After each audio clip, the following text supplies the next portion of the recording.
Today, we are talking about how to motivate your team with curiosity.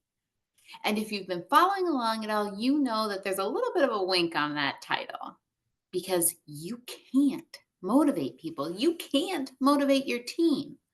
But what you can do is get incredibly clear, curious, and then communicative about what you need to happen and how that will benefit the team members that you have. Because you can't motivate them, but they can motivate themselves towards the goals that you have set for them. But I'm getting a little bit ahead of myself. Today, we are right in the middle of that, right? Last time we talked about getting clear with your team and sharing clear goals. I will link that video down below so that if you have not watched that one yet, you can head over there and check it out. And today we are talking about getting curious. Now, next time we are going to talk about all about how you can communicate to tie these two things together. But let's get our building blocks first, right? We started with the end in mind. We got really clear on the goal. And now we have to get curious about how someone else would get there.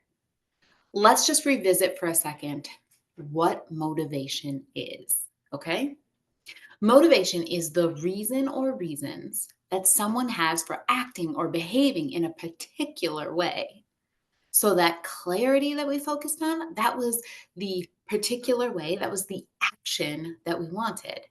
Curiosity is the focus on those reasons that a person would have to act that way. So, right now, we're talking about getting highly specific, highly specific. That means that you have to get that level of specificity to foster motivation for your team. So, imagine that you needed to motivate your team members to step up to the plate, right? You needed them to take on a bigger role, work longer, harder hours. How would you do that? I am going to get to a story of how someone was motivated to do just that, take on a huge role, work longer hours, harder hours, and in a situation that no one would have ever expected him to do it, but he was motivated in a very specific way. So I bet when I asked you, how would you do that? Something popped into your head. You had some idea on how you would motivate your team. So, what is it? Would you offer them more money? That's a pretty common one. Would you appeal to the good that their work is going to do in society, for the organization, for the customers, maybe? Would you remind them that this is an opportunity and every new opportunity can take you to the next opportunity if you have a win, right? It just opens one door after the other. Or maybe you're going to tell them that this is just a season. These longer, harder hours, they will not last. And after this season, you will have a great win that you can just coast on for a while. So, which one is it? Careful, because choosing the wrong one will have adverse effects, right? You can make a huge mistake by choosing the wrong thing. And to be honest, the right thing may not even be on that list.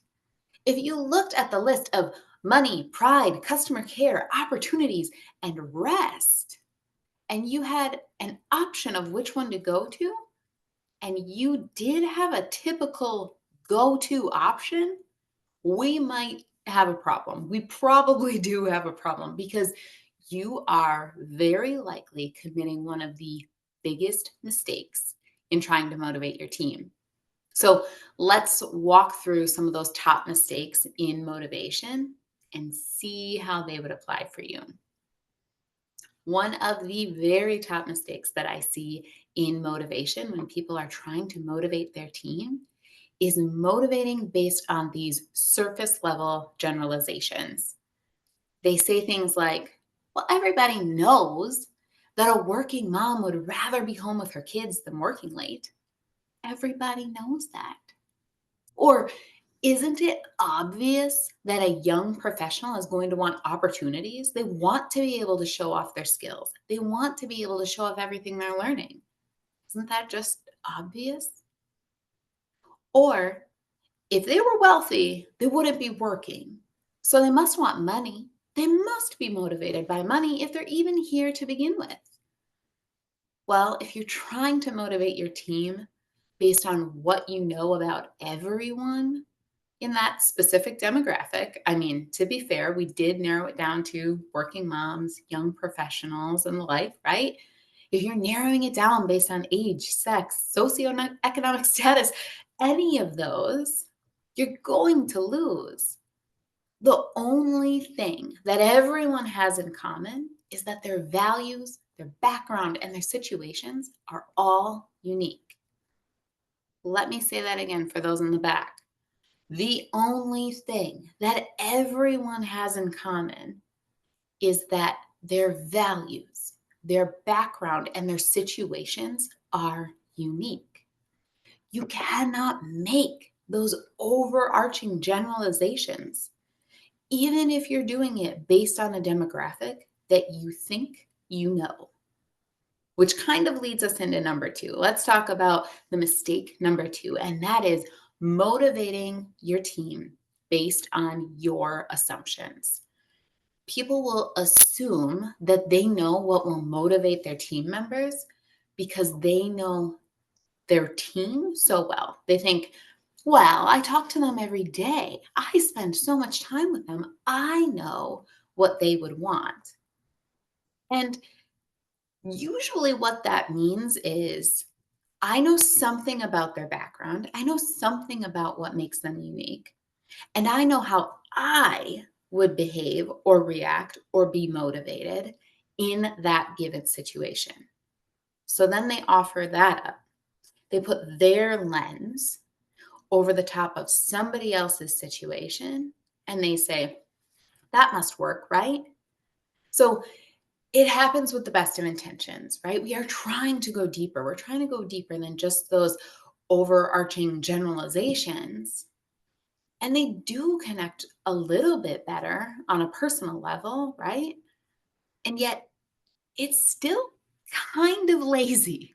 It's just projecting your values on top of someone else's situation. And what happens when someone actually values work life balance over bigger opportunities? Well, now you just alienated the person and showed them that the only win that they can have in their job is to move on to a bigger and better role. And that's not what you want, is it? You want your team to be motivated to do their best work in whatever capacity works for them, not the capacity that you think would work for you if you were in that situation. Now, let's jump into the worst one I've seen, and that is motivating based on a square peg and a round hole. Some managers, they don't even start with the team at all. They're not even going to the level of asking themselves what they think their team might want. They're starting by understanding what the company has to offer to motivate people. And then they try to push people into that situation. Don't do this. I mean, don't do any of these, really. Don't do any of the three of these, but really don't do this one. If you're going to do anything to try and motivate your team that isn't getting curious, at the very least, start with the team. There are lots of opportunities to influence people, but trying to influence what they actually value or what they actually want is not the area that I want you to venture into. Not only does this assume that you can make people want what you have to offer, but it also allows for extrinsic motivators only. So, extrinsic motivators are motivators outside, right? They are outside factors. So, those are things like money, promotions, gifts, the type of things that your company can give you. But there's lots of people who are intrinsically motivated. meaning they are motivated by internal factors. So, a sense of accomplishment, pride in their work, because they actually like the work that they're doing. And in those cases, getting stuff feels like it's cheapening the deal. It feels like it's lessening that pride or that sense of accomplishment or that, connection to the actual work task that they're doing.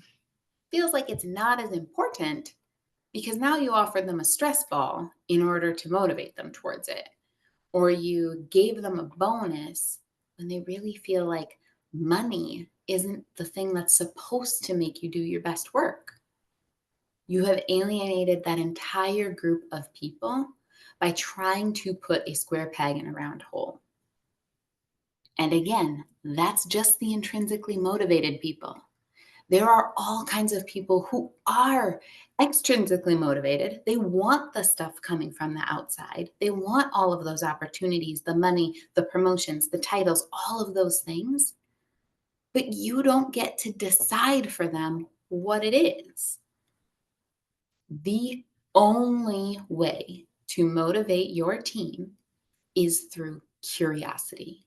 That is the only way you can connect with them to motivate their tasks, their actions, their decisions toward the goal that you have clearly set out.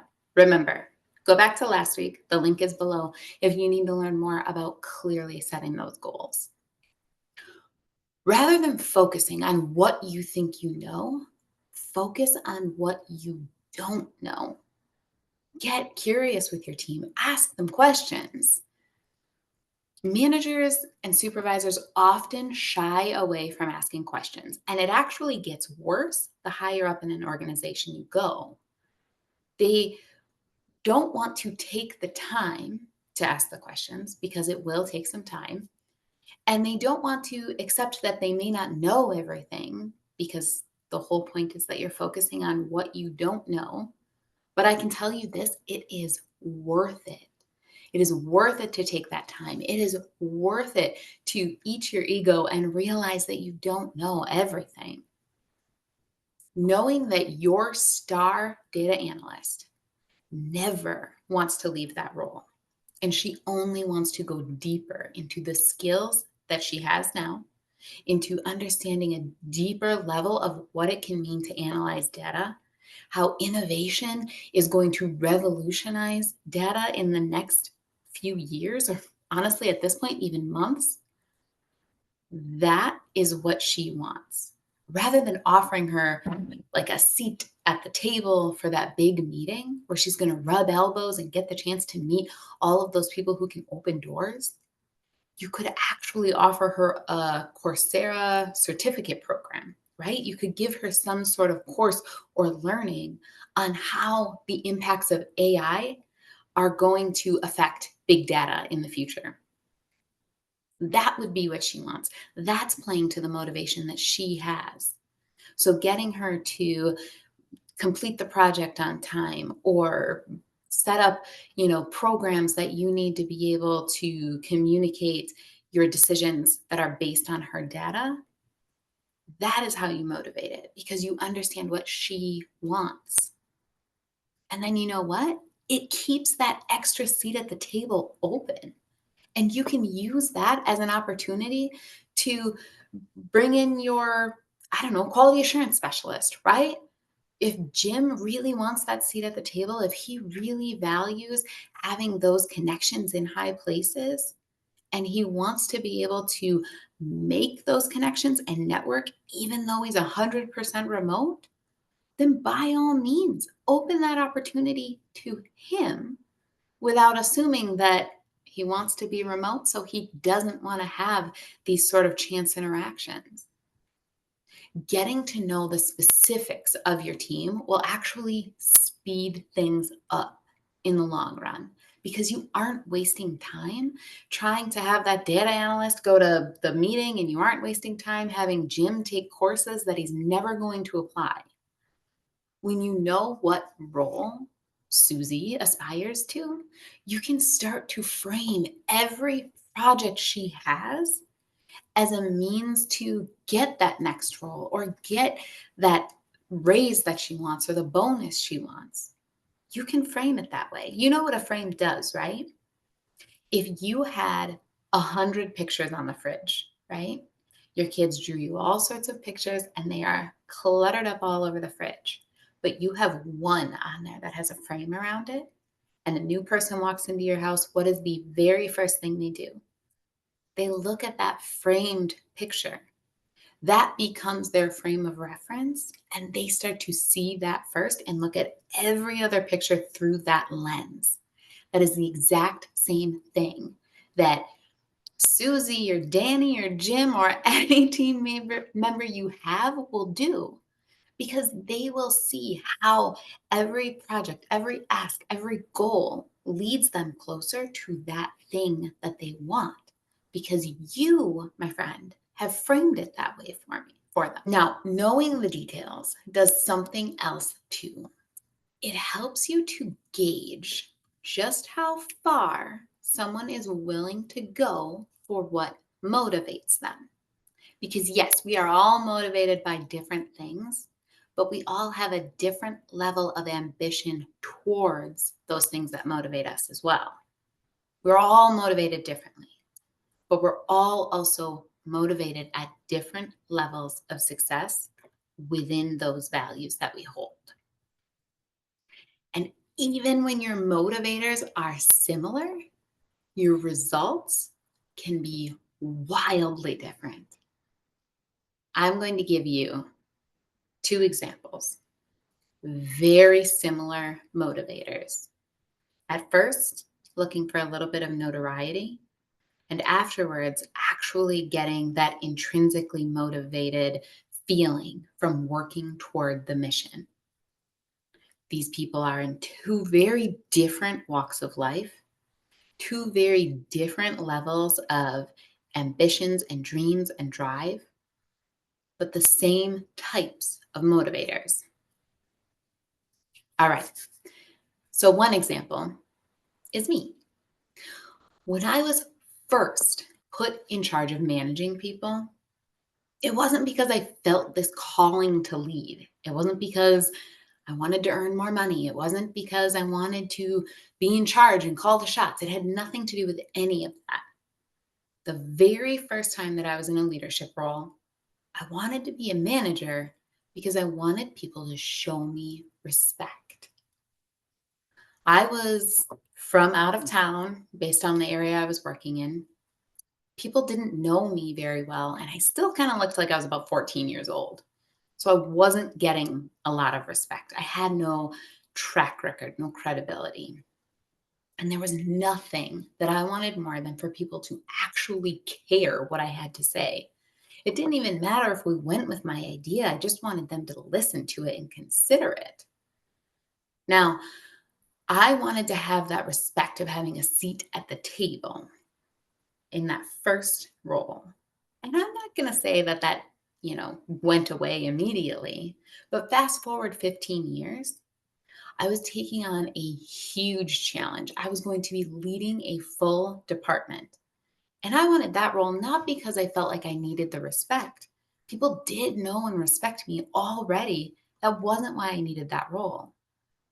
I saw that role as an opportunity to be part of the transformation of the culture of that department and that organization as a whole. And that was a mission that I really believed in and wanted to be part of. So my motivation changed over time. I had the ability to reframe everything for myself so that I could see how it would bring me in that direction. There's someone else whose name is much bigger than mine and did a similar type of motivation to take him way further than I ever aspired to be, is Franklin Delano Roosevelt. He started his political career kind of similarly to my management career. Again, I am by no means comparing myself to FDR. I just want you to see the contrast here, right? He didn't run for state assembly in 1910 because he had this deep desire to transform New York. right? That wasn't the reason. If you haven't read the history books, spoiler alert, that isn't why he did it. Roosevelt ran for government because he wanted to make a name for himself. He had a pretty amazing cousin. I don't know if you've heard of him, Teddy Roosevelt, right? And he was in awe of him. He followed everything Teddy did. He thought that Teddy was a fantastic leader, but he was also living in a pretty big shadow, and he wanted to make his own name, his own impression. So he ran for state assembly in New York. Later on, though, he had been struck by polio. He had largely recovered from polio, though he was still doing a lot of treatment for it, and he ran for president. Now, at that time, he didn't need to make a name for himself. He didn't need to earn a ton more money. He came from a very prominent family that had his back, and no one expected him to even run for president because he was sick. They didn't think that a guy in a wheelchair could even lead the country, honestly. He didn't do it anymore because he needed to make a name for himself. He did it because he wanted to transform the country on economic levels and on civil representation levels. FDR had very different types of motivation throughout his career. And I am assuming that he was able to frame his work in that way because at that time, not a lot of people were framing it for him. But you don't want your team to have to be the standout like FDR to be able to get ahead in life. As their leader, you want them to want more for themselves, right? You want them to achieve their big dreams, to hit their values and their goals, all while hitting the organizational goals as well. You want to tackle that depression, whatever that is in your organization, and have them reach new heights themselves. That happens when you get incredibly curious about what motivates them. All right. I hope that this was helpful. I hope that you go back to your team completely energized, ready to ask some questions to understand what will motivate them to be the best version of themselves and get the best results for your team and your organization. Come back next week where we talk all about communication and how that aids in the motivation of your team. I will talk to you then.